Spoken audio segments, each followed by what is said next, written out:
Well, get the popcorn ready. This year is set to be a bumper for the movie biz. After a tumultuous year of film delays and cinema closures, many long-awaited flicks will finally hit the silver screen. Yeah, from superhero spin-offs to animated action, let's take a look at the big Hollywood blockbusters coming in 2021.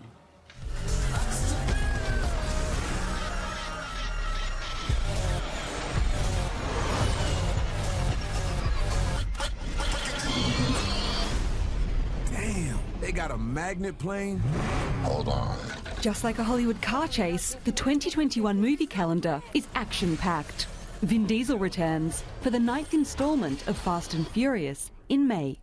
Your whole life, you pushed yourself to be faster than Dom, smarter than Dom, stronger than Dom. But could you kill him?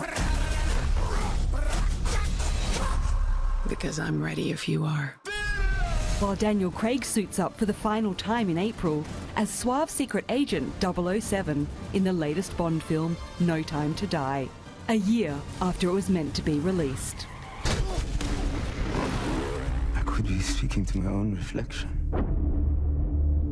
Only your skills die with your body. Mine will survive long after I'm gone. And not much has changed for Peter Rabbit.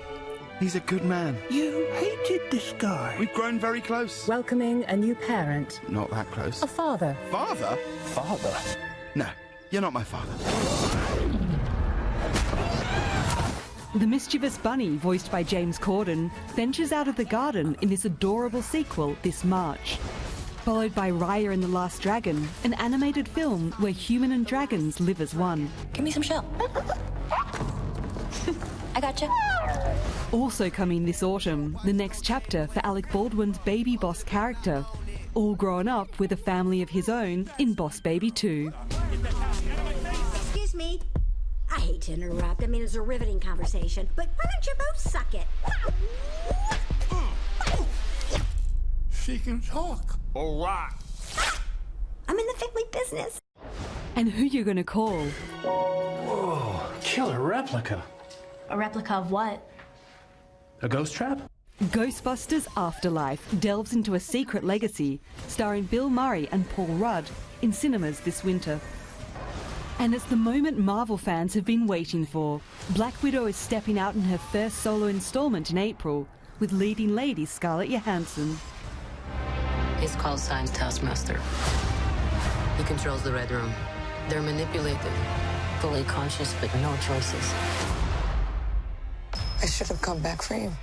How many others are there? Enough.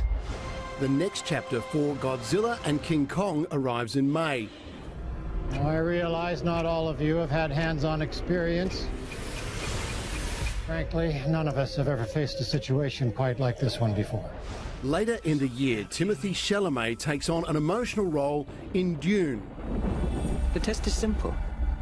Remove your hand from the box, and you die. What's in the box? Pain. Based on the science fiction novel that changed the world 50 years ago.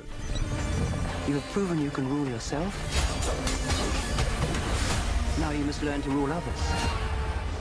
And nearly 20 years after the original with Tobey Maguire, Tom Holland weaves his magic in another Spider-Man installment out next summer.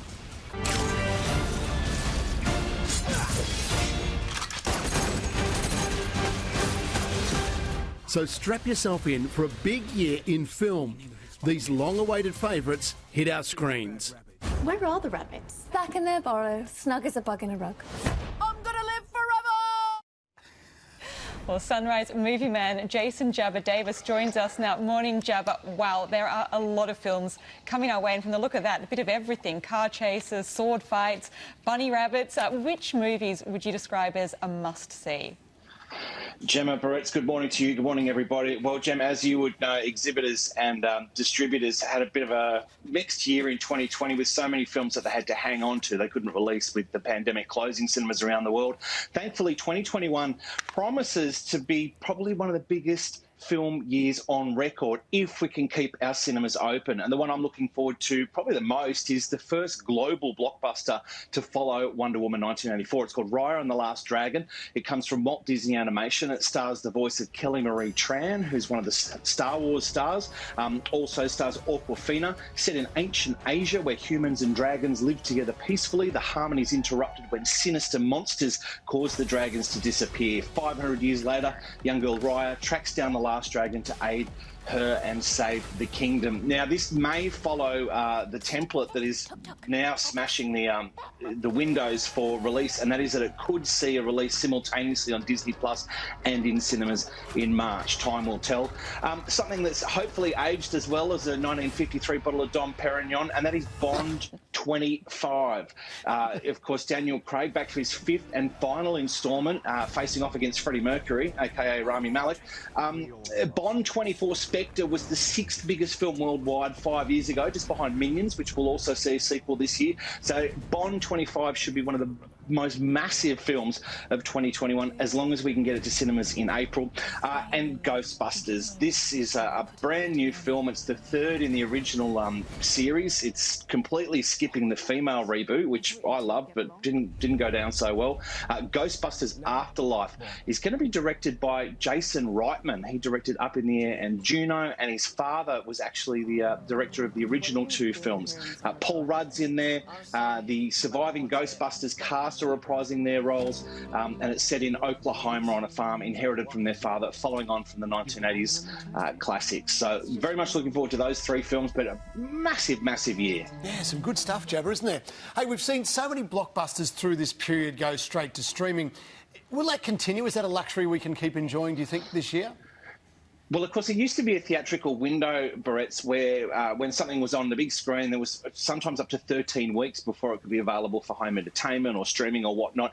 Universal successfully shrank that down to about 17 days in 2020, and then Warner Brothers made a shock announcement that they were going to release 17 films from their slate, including The Matrix 4, Dune, a whole bunch of the films we've just seen there. They're going to put them on their streaming service, HBO Max, in the US the same day as cinemas. So there's a whole bunch of films we didn't even touch on there coming to Amazon Prime, coming to Netflix. Sure. So I think streaming is still going to be massive in 2021. And that is very good news. Jabba, thanks very much. Appreciate it. Talk soon. Thanks, guys.